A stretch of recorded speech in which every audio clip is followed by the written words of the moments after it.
So we've got several cold cities represented here.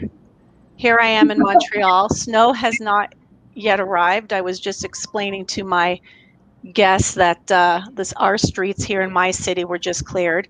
So that means within any moment we're going to get a huge dump again. They're going to have to start all over and clear.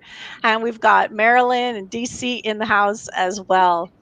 Um, it's a hard topic today, actually, to talk about, but it's something that is extremely important to me. It's something that I discuss in my book. I have a chapter called Special Considerations, and I actually talk about this topic, and that's trauma.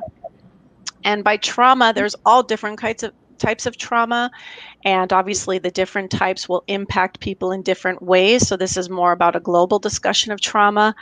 But trauma can take many forms, right? It could be you're a survivor of abuse, which is my story. I was traumatized as a child, and it's going to impact me as I age, absolutely.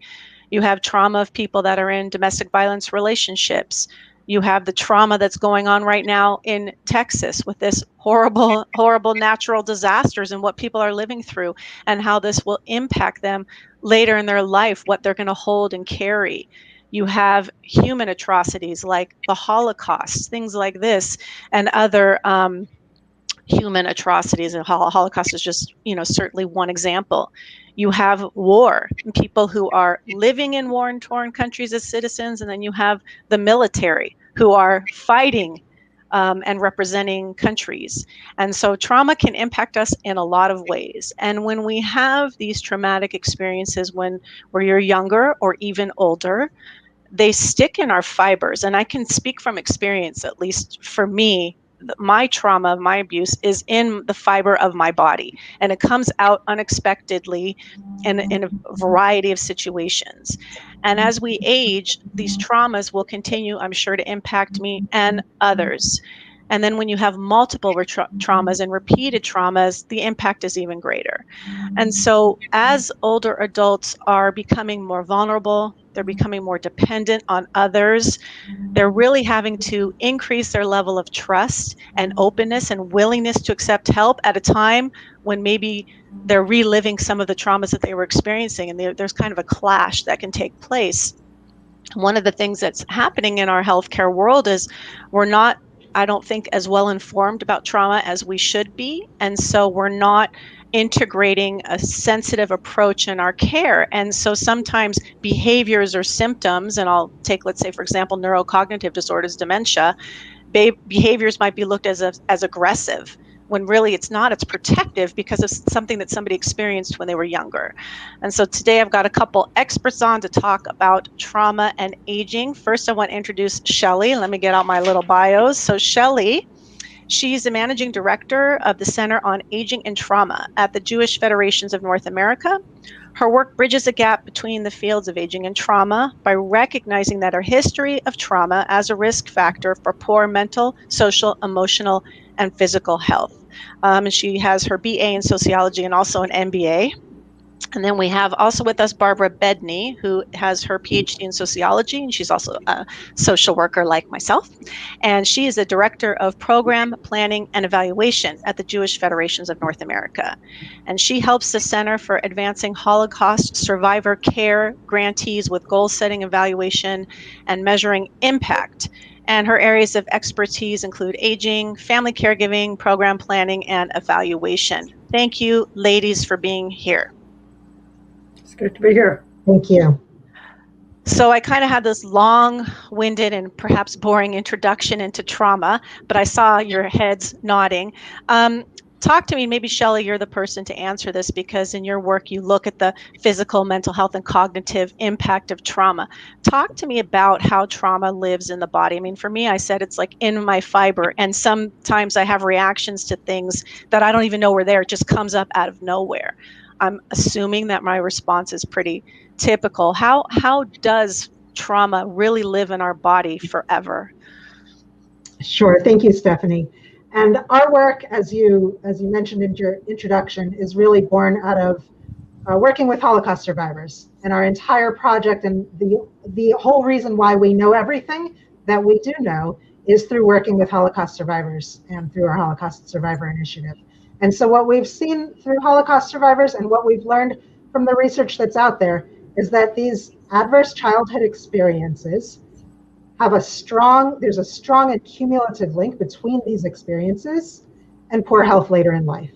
And so traumas that people experience earlier in life can lead to an increased risk for lung disease, cardiovascular disease, hypervigilance and difficulty sleeping, different mental and physical impacts that people have later in life can be linked to earlier trauma. And I know we'll get into this in a moment, but that goes into the trust issues as well. Trust in relationships as well. So people who have experienced trauma have this, as you said, in the fiber of their being. It's also in our brains. There is research that demonstrates that a trauma response comes and is triggered based on current events that are happening that trigger the way your brain has been wired due to earlier trauma responses. So then that explains why in a certain situation someone has a reaction and it's almost like their old brain is reliving or re-experiencing that trauma in the same way, and so the reaction comes out what appears to be on the surface more intense, I guess, than what you would think would happen, and then that can cause some real implications in terms of care, huh? That's right. You default to patterns that you may have needed to rely on in the past. So if you're in a situation that may evoke fear, you may default to a fight or flight response when someone who has not had a traumatic experience in the past can think of it in a more rational, slower, controlled manner because they don't have that trigger from the original stimuli. And so I know most of your work is based on Holocaust survivors, but even within the Holocaust, there's a lot of different kinds of trauma because you can have the trauma of poverty, even if your family survived and you stayed in your village, the trauma of poverty, the trauma of the guilt of watching your neighbors being taken away and you could do nothing, or the trauma of being involved in a position of authority against what you would have wanted to do, but you felt like it was your only chance of survival, the trauma of grief and loss, of losing your loved ones, not to mention the trauma of the actual experiences of if you were involved in living in concentration camps and those things. So there's all of these different layers of like trauma interwoven, even in just like one experience. That's right. And it's important to remember that we should assume that an older person, because of the prevalence of trauma that's out there, and research has estimated that anywhere between 70 to 90% of older adults have experienced at least one traumatic event in their lifetime. 70 to 90% by the time someone is age 65 or older. When you think about that, that's everyone. It's not only Holocaust survivors, as you said, not only refugees or veterans or former first responders or people who have been in a flood or people who have experienced domestic violence or substance abuse. I mean, you cannot count the ways. The ways are innumerable that someone may have experienced trauma. But the point is that most people, by the time they're older, have experienced trauma. And so providers, society, family, caregivers, doctors, social service workers need to understand that anyone they're speaking to probably has experienced trauma in the past, and they need to respond appropriately and view this person not as exhibiting symptoms, but maybe exhibiting adaptations. One of our role models, Joan Galice, uses this phrase, maybe she's watching, of symptoms as adaptations in order to be able to cope and to be able to live and feel some degree of control. So she uses the term adaptations, and what I use, I talk about in my book, is I don't like the term aggressiveness when it comes to like neurocognitive disorders and dementia. I like the term, it's a protective reaction, that there's something that somebody doesn't understand. and has a reaction, a visceral reaction to it. And what they're trying to do is protect themselves. They're not trying to be aggressive in any way. They're trying to protect themselves. And I think that's really important in the work that you're doing, that you're shifting that perspective. Barbara, I know you work with the caregiving population a lot. Do you find that when caregivers are supporting their loved ones, that they themselves see the connection between the trauma and how it's impacted their loved one or themselves or their relationship? And second to that, are they able to, do they even know it enough to even verbalize it with the healthcare professionals and sort of initiate that discussion to increase sensitivity? It's a great question. And just to go back a little bit, you started off with a great introduction and have already asked some great questions. When we started in this field, we looked at, one of the things I first looked at was, what's the definition of trauma? And there is no real centrally agreed upon definition of trauma, because it can be all the things that you mentioned. And it's also the interpretation of the experience. So you have the experience and what actually happened, and then there's the way it's perceived. And one of the, you could say, cornerstones of the experience of trauma is this idea of a loss of a sense of safety, a loss of a sense of control, a loss of a sense of power. In many cases, a real threat, a threat to one's sense of self, to one's sense of survival. All of those things that can happen in a traumatic experience that go back to exactly what you just said in terms of that being protective. So what can happen to the mind, to the brain, is that it becomes very protective of itself. So fear becomes, almost automatic in a certain situation, right? So you start to think about, okay, what am I going to do in this situation? And it becomes very protective.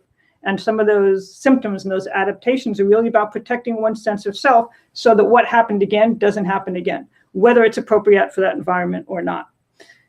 Asking about family caregivers is a great question. Not always, because oftentimes family caregivers may not know that the person they're caring for has a history of trauma. In many cases, if they're caring for an older adult, the older adult may not have revealed that they have a history of trauma. In many cases, an older adult may not equate what's happening now with an experience that may have happened 30, 40, 50 years ago. So they're not thinking it's relevant. They may be ashamed, they may be embarrassed, they may not want to talk about it. So there could be any number of reasons that an older adult hasn't revealed to their family caregiver a history of trauma in the first place, which could make it very difficult for a family caregiver anyway. If there's people watching now, there's a good chance that many of them are family caregivers. We just know that from statistics. It's a hard thing to do anyway. You're dealing with the finances of it. In some cases, there's long distance caregiving. You're trying to provide health care. You're dealing with healthcare providers and any number of things. And then when you layer on that somebody might have a history of trauma and they can be re-traumatized by something, or they get triggered by a memory or something, or a smell or a sound, and the family caregiver doesn't know what's going on, and all of a sudden the person they're caring for is agitated or fearful or having some sort of emotional response to something, and the family caregiver doesn't know what's going on. And in many cases, the healthcare provider doesn't know what's going on because they don't know the history of trauma. So it just kind of builds off itself in a dynamic that's not always productive, to say the least. So one of the reasons, again, we talk about raising awareness about trauma and the impact of trauma. The other thing that I want to add to that too is that, and this is a generalized statement, it's not necessarily true, but now the younger kids that are coming up, and as we look younger in ages, everyone is a lot more open and discussing these themes. There's less shame attached, not that there's still not tons of shame attached, but even myself, to have the courage to say, yeah, I was abused as a child, and come out and say it and have no shame in saying that and hoping that it's helping somebody else.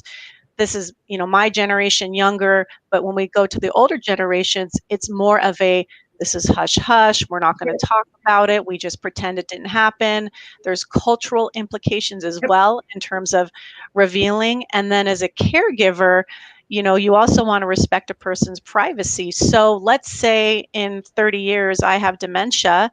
Does my husband reveal to the staff that I have a history of abuse? Does he feel like it's his position to, share that personal information about me in the past when he's trying to help people care for me? So there's just so many intricacies in this because it's such a personal experience. Absolutely. And again, part of the experience of trauma is losing a sense of control and losing a sense of power. So giving somebody the voice and the choice of saying, I want to reveal this is very powerful, and to choice to reveal it or to not reveal it, right? So giving that power to a family caregiver, it can be very difficult, because again, it might repeat that experience of not having the power to reveal it on your own. So it becomes a very complicated dynamic very fast. Yeah, so this is where I think discussions, I'm an advocate for early discussions, have to happen where I already in advance say to my husband, if you ever need to reveal this, if I'm unable to speak for myself, this is something that would be important for the healthcare professionals. Don't feel like you're violating my privacy by sharing this with someone and having those discussions. Shelley, let me ask you a bit about, I think you're going to be the one, maybe Barbara, you're going to answer this, but I think it might be you, Shelley. Talk to me about some of the symptoms. Like, what does trauma look like for someone who is watching this and says, well, I'm not sure if the people that I'm caring for have trauma, or if a healthcare professional says, well, I'm listening and maybe they have trauma, but I would have no idea. What would be some of the kind of hallmark behaviors or symptoms that we can see as an outsider that might trigger us to say, oh, I need to look into this a bit more?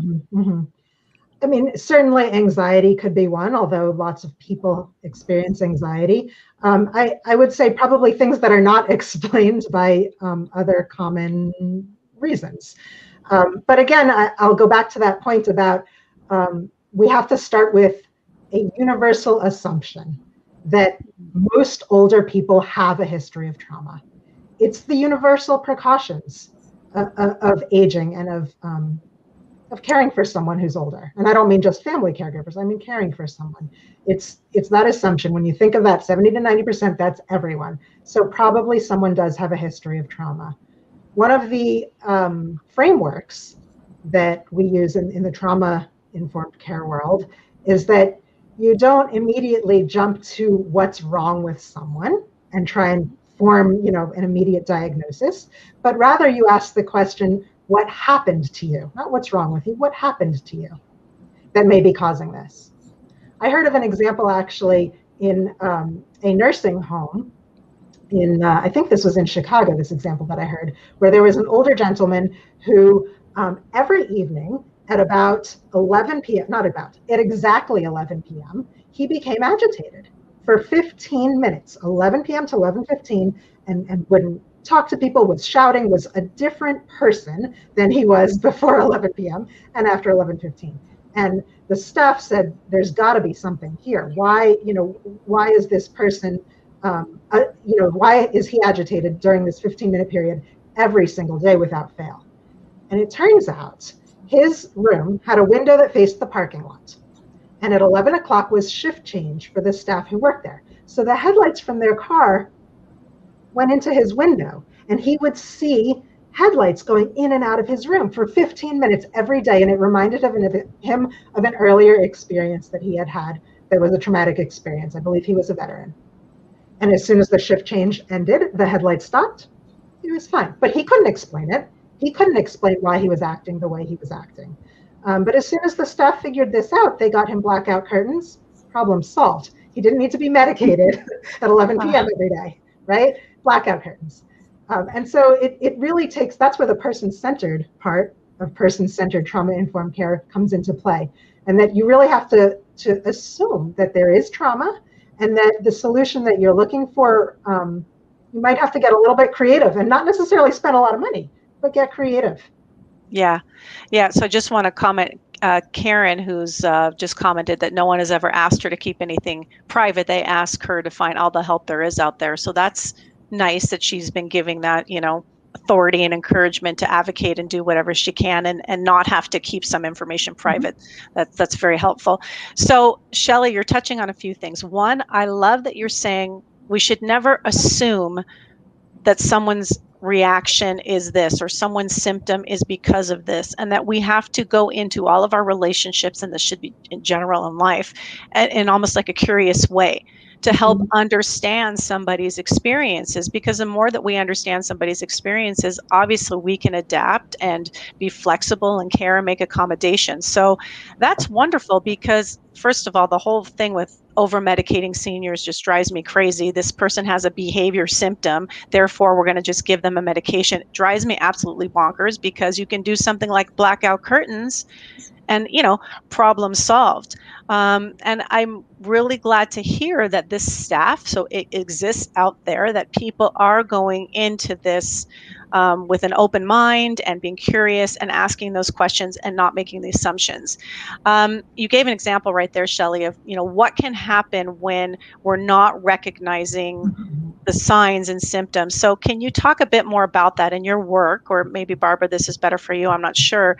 In your work, what have you discovered about the negative things that can happen when we're not doing person-centered trauma-informed care, when we're not approaching things in that way? What are some of the things that can go wrong for people?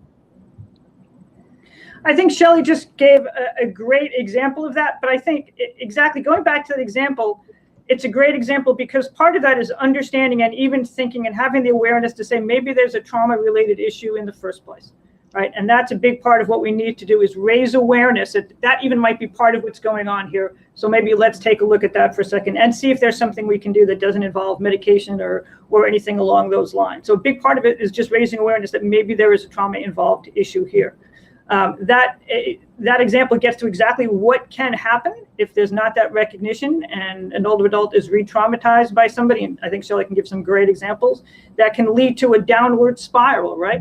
It can lead to a hospitalization. It can lead to institutionalization, which is unnecessary. It's costly. In many cases, it's not what's needed. It's not best for the older adult. So stopping that dynamic way before it starts. And again, even asking that question, maybe there's a trauma issue here that we can address environmentally, right? That was an environmental solution that solved the problem with curtains. I mean, it was a very easy sort of solution. Once we gave some time to it. And I've seen some of these things, these adaptations made also related to just time of care delivery as well. So for example, someone who, let's say, was abused at 3 o'clock in the morning repeatedly by whatever abuser, and then you want to go and give personal care and bathing and stuff at night when it's dark, and it sets that person off because it's too close to the experience. So care is just changed, and now the person has their hygiene care in the morning, and all of a sudden problem solved because the lights are on and they can see who's providing care and it's clean, it's clear to them. So I mean, there are a lot of adjustments, I think, that we can make. And the other piece I'm going to get to in a second, Shelley, that I just want to add is that I think that organizations sometimes may feel blocked, like, oh, this seems like a lot of work. We've got to ask all these questions, and wouldn't it just be easier if we could just go in and do what we need to do? But in the end, it's going to be way less work if you're actually delivering sensitive care. And two, don't you want your staff to feel good about what they're doing and feel effective, and that they're showing someone compassion and care? I mean, it's really a win-win. So I would hope that no organizations are like blocking this kind of approach, thinking that it's maybe too time intensive. Shelley, what were you going to add? Well, you asked for examples, and I can think of a very clear example in dental care. Okay. We train dentists. Going to the dentist can be a tough situation for even the healthiest mouth, right? For an older person who needs a lot of dental care, this can be an extremely scary situation when you think about it. If you have to be lying down in a position that you may have experienced trauma in the past, if you may not understand what's going on, the dentist may be wearing a white lab coat, which may be a trigger for some people. The dentist may have a different accent than what you have, a foreign accent, which could be a trigger for some people. Work in the mouth could be a trigger for some people. In the Holocaust victims' teeth were removed, not just gold teeth for the gold, but healthy teeth were removed to dehumanize people. It was used as a weapon of war. And by the time someone is older, and because they had poor oral hygiene as children, and poor nutrition, that can lead to oral hygiene issues later in life. So by the time someone is older, someone with a traumatic past who needs a lot of dental care, first of all, they might never go to the dentist because they'd be too afraid. If they do decide to go to the dentist, well, now during coronavirus, you can't even bring a family member with you. So right away, you don't have your translator or someone that you trust with you.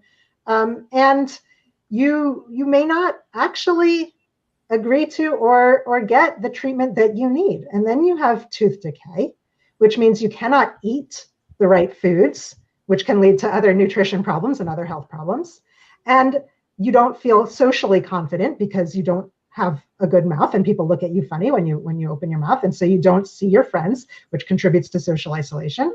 And social isolation, as you know, contributes to premature institutionalization and a host of other health problems. So this one issue of not being able to get the dental care that someone needs, either because of cost or because of fear of re-traumatization, can lead to a whole host, a downward spiral of other problems. I love that you just use the dentist as an example, because that's not something that would have been top of mind for somebody, I don't think, when thinking about past trauma exposure and what can happen. I think more people focus on like in the doctor's office or in a residence or something where someone is in like long-term care support and things like that. And that's why we talk about trauma as a lifespan issue. So that issue that could have happened with the teeth could have happened 40, 50 years ago. And now 40, 50, 60 years later, it's having an impact on an older adult and their willingness to go to a dentist, which if they don't go, is going to affect their oral health, which is going to affect their physical health, which could lead to more frailty, to falls, to hospitalization, to institutionalization. That's an exactly example why we talk about trauma as a lifespan issue rather than something that starts at a younger age. It can follow you all the way through and have implications decades later.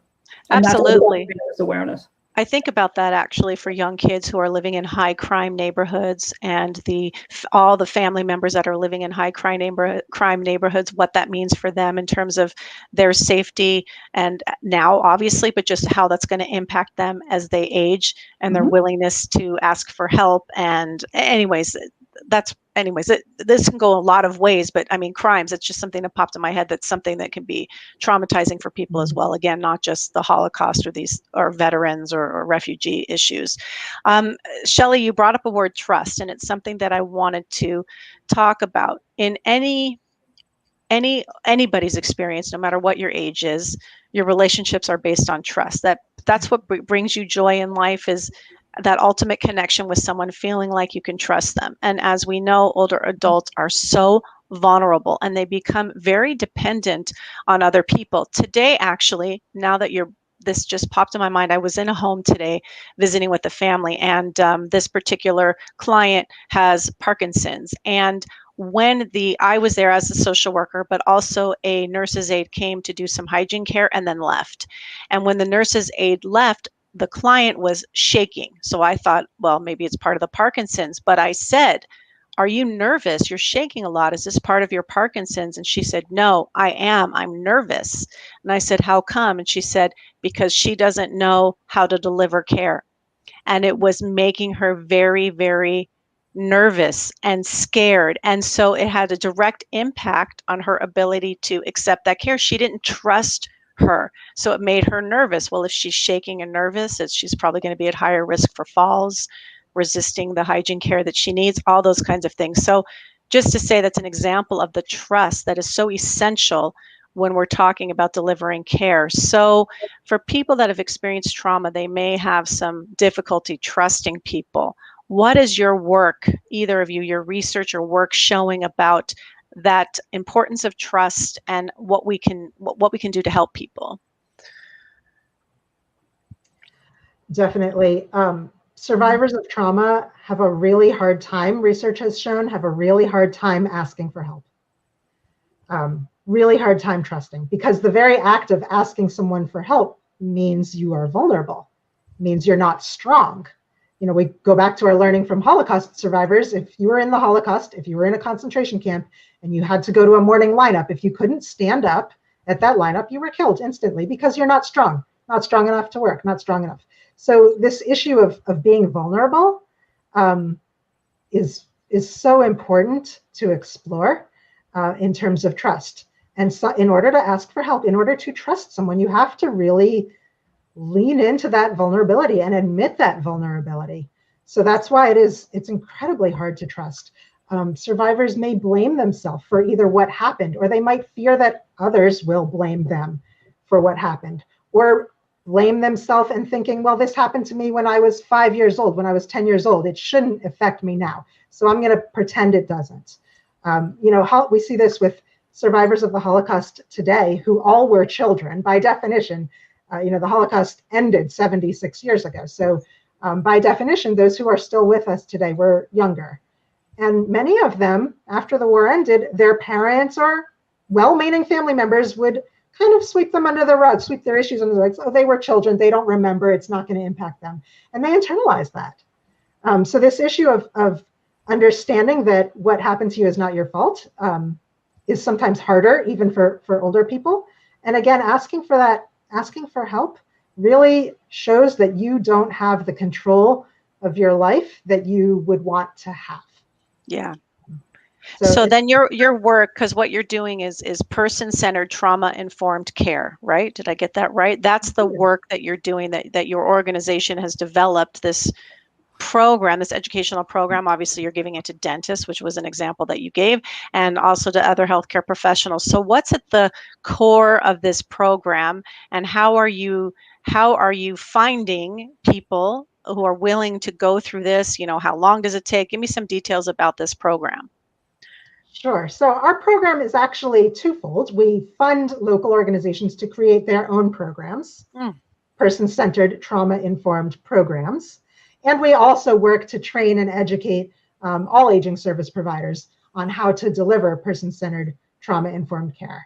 So we think of it not as a specific therapy at all. It's an approach. It's a framework or a mindset, an approach to service provision that incorporates the knowledge about trauma into everything that they do, all aspects of the organization's functioning. So everything from how you do an intake form with a client, to how you give them care, to how you follow up, or how you may survey them on their experience. Everything from how you train the parking lot attendants or the drivers of senior vans. Everything from how you educate your board members on how to talk about trauma. And some of your board members or some of the senior level in your staff, or all levels of your staff for that matter, may have been survivors of trauma themselves. So it really is about thinking holistically about how your physical space is safe and welcoming and accepting, the signage is appropriate, and how your staff is trained. And how your clients understand that they are safe here and that they can ask questions and they do have control of what happens to them, that they are empowered. It's a framework or a mindset. So let's say, I hope I remember, I have to take notes of something. I just thought of something for kids. I know that's not what we're talking about, but I have a question about that. Let's say I own a nursing home. Let's just say hypothetically I own one, and I have, whatever, it's 100 beds, I've got, 200 staff, and I say, this is great. This is something that I would want my organization to go through. You would train me how to deliver it, or you have staff that come out and would go through educational seminars with all staff members? How does that work? Yeah, there's a few different frameworks depending on the situation and what works best for the people who are being trained.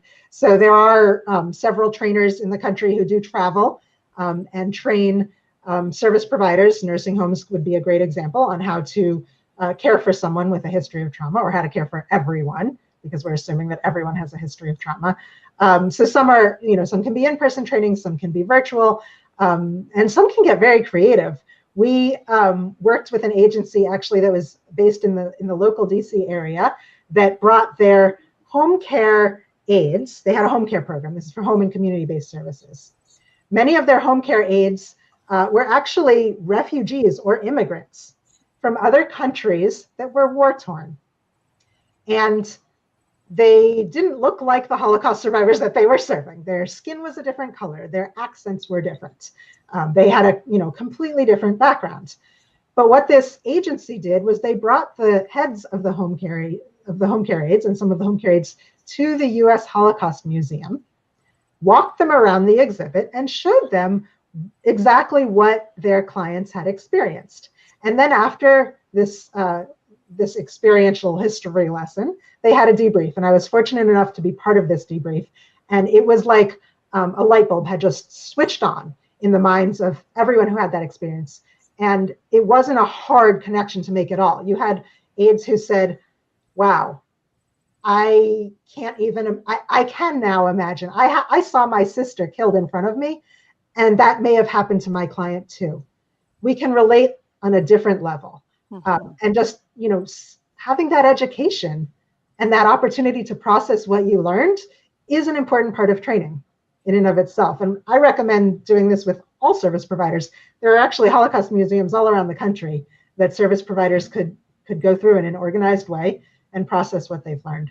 That is so beautiful. And it's like a parallel process too, because those aides were also in some way getting some healing of their own, in like seeing that they should have compassion towards themselves. They should, forgive themselves, that it's awakening them to being okay with discussing their situation, for maybe them going out and asking for help, in addition to the fact that they're going to also help their clients, and we know that when we're more compassionate and loving and forgiving with ourselves, that's the kind of, we deliver that kind of care too. So it's kind of nice the way that you're describing that. That's really interesting. Side note, as you were discussing, don't know why this popped in my mind, but do you have adaptations of this training for, let's say, foster care providers and stuff, for kids that are leaving traumatic homes, being removed from their families, which is so completely traumatic? No matter how terrible the family is, it's still completely traumatic to be removed from them. Do you have training for youth protection about this? I'm just curious. There's lots of great organizations that are involved in helping children who are experiencing or who have a history of trauma. And I'd be happy to share with you some of those resources, and you can share them with your listeners as well, with your viewers as well. There's lots of great organizations that do that. Our focus really is on the aging population. Okay. Trauma is a lifespan issue, and we know that trauma carries with you. And so our goal is educating the aging service providers on how to help older people. Some of the same lessons can absolutely be applied to younger populations, regaining that sense of control, that sense of safety, that sense of trust, and adapting to the situations that they face in life is absolutely transferable. But our expertise is really in the older adult population. Okay. And I would just add to that, there are the Substance Abuse and Mental Health and Services Administration has what they call principles of trauma-informed care, which we like to apply. I'm sure they can probably apply to other agencies as well, but one of them is creating a sense of safety. So in any agency, what does a sense of safety look like? That could be everything from lighting to having security visible around, to having, visible signs that everybody is safe. That includes, by the way, staff and volunteers and clients. So creating that safe environment. One of them is, again, going back to that issue of trust and transparency, and being transparent and letting the clients know this is what is going to happen. I need to talk to you for about 20 minutes about this intake. If you're feeling uncomfortable, you can stop, whatever else it is, right? And creating that safe, that trusting environment. One of them is empowerment. And again, going back to this issue of trauma, when you have experienced a traumatic event, it's the loss of a sense of power. So how do you give a client back that sense of power? It's a big part of social work, right? How do you empower the client? So, maybe the client doesn't have to eat at 5 o'clock. They want to eat at 6 o'clock or 7 o'clock. Even something like that, giving that voice and that choice can be really important. So those kind of principles can be infused throughout any agency that's working. Again, we talk about older adults. We don't know if it could be applied to younger populations. It would certainly be interesting to see, and maybe that's where we go from there. I don't know, but those core principles are really important across organizational spaces. Are you doing any work in connecting with learning institutions such as, social work programs, nursing programs, medical programs, that kind of thing, and trying to get this information integrated into just your general curriculum? Because wouldn't it be great if this was just, all of our healthcare providers going into the field just already knew this stuff? Definitely. And many of the sub-grantees that we fund have partnerships with local universities and local hospitals. Absolutely. We will talk to anyone who will listen. Well, it's a great point, because that's about culture change. And we talk a lot about culture change. And if you can start that culture training at the point of training people as they're going into that profession, that's a great place to start, because then you're training dentists and nurses and home care agency and home care staff and everybody else to understand the implications of trauma beforehand. So when they go into that field, they already have that awareness. That's changing cultures. Yeah, entry education, entry point. Yeah. You were going to say something, Shelley? Well, you mentioned the justice system, and that does absolutely apply to older adults. And we are working with people in the justice system to make sure that the services, if not necessarily the care that they provide, the services that they do and provide are done so in a way that doesn't re-traumatize the older people that they're trying to help. Yeah. Well, this is, and that goes back to family caregiving, by the way. Sorry, but again, in those situations with older adults, you're also talking about family caregiving and interacting with maybe end of life care and all of the issues that come with that, in terms of legal services, in terms of hospice. And again, that weaves in the family caregiver aspect of things as well. Yeah, I have a feeling we just lightly touched the surface here. But I'm really glad that we had this discussion. I really appreciate it. It's, the way older adults are cared for is very important to me. I'm always advocating for a holistic approach. Of course, this fits right into it. And I love what you're saying is that we should assume, actually, that all of the people in front of us have experienced some type of a trauma. So as we're beginning our work with somebody, trying to figure out and ask those important questions, what did that person experience? What has been their history? So that we know the information up front, so that we can hopefully strategize and create that type of care and supportive setting for that person to not re-traumatize them and then have to figure out what happened, but just start with knowing, and then of course adjusting as we might need to. How can people find out more about this program? Where should they go? I can definitely put the link in the thread. After this, I can add the link of how to reach you, but why don't you go ahead and just say what's the best way? Sure, they can visit agingandtrauma.org and get in touch with us through there. Easy. Agingandtrauma.org. Very easy way. Thank you so much, Shelley. Thank you so much, Barbara. And hang on, I'm going to end the broadcast, but hang on because I want to talk to you for a minute about somebody. But thank you both so much. Agingandtrauma.org. And if anyone has any questions, just send me a message and I'll get you connected to these wonderful women who are doing very important work. Thanks a lot, guys. Thank you.